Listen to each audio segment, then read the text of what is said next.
ایک شکاری نے کنڈی میں گوشت کی بوٹی لگا کر دریا میں پھینکی۔ ایک مچھلی اسے کھانے کو دوڑی، وہیں ایک بڑی مچھلی نے اسے روکا اور کہا کہ اسے منہ نہ لگانا، اس کے اندر ایک چھپا ہوا کانٹا ہے جو تجھے نظر نہیں آ رہا۔ بوٹی کھاتے ہی وہ کانٹا تیرے حلق میں چبھ جائے گا، جو 1000 کوششوں کے بعد بھی نہیں نکلے گا۔ تیرے تڑپنے سے باہر بیٹھے شکاری کو ایک باریک ڈوری سے خبر ہو جائے گی، تو تڑپے گی، وہ خوش ہوگا، اس باریک ڈور کے ذریعے تجھے باہر نکالے گا، چھری سے تیرے ٹکڑے کرے گا، مرچ مسالہ لگا کر آگ پر ابلتے تیل میں تجھے پکائے گا، پھر 10 انگلیوں والے انسان 32 دانتوں سے چبا کر تجھے کھائیں گے، اور پھر یہ تیرا انجام ہوگا۔ بڑی مچھلی یہ کہہ کر چلی گئی۔ چھوٹی مچھلی نے دریا میں ریسرچ شروع کر دی۔ نہ شکاری، نہ آگ، نہ کھولتا تیل، نہ مرچ مسالہ، نہ 10 انگلیوں والے اور 32 دانتوں والے انسان، کچھ بھی تو نہیں تھا۔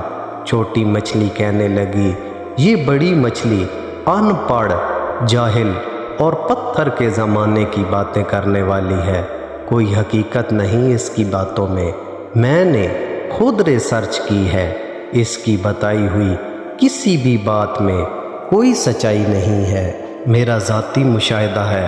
بڑی مچھلی تو بس ایسے ہی سنی سنائی نام نہاد غیب کی باتوں پر یقین کیے بیٹھی ہے۔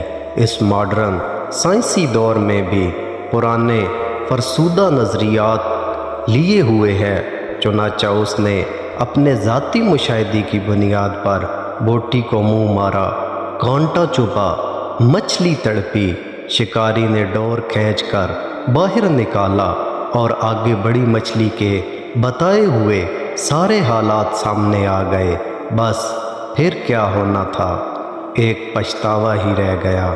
اسی طرح انبیاء کرام علیہ السلام نے انسانوں کو موت کا کانٹا چبھنے کے بعد پیش آنے والے غیب کے سارے حالات و واقعات تفصیل سے بتا دیے ہیں۔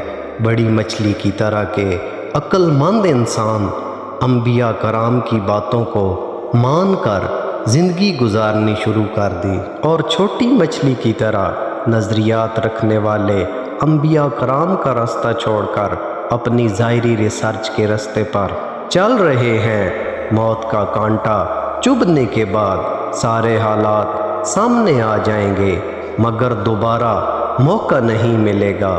اللہ پاک ہمیں دین کی سمجھ عطا فرمائے اور نبی کریم صلی اللہ علیہ وآلہ وسلم کے بتائے ہوئے طریقے کے مطابق زندگی گزارنے کی توفیق عطا فرمائے، آمین۔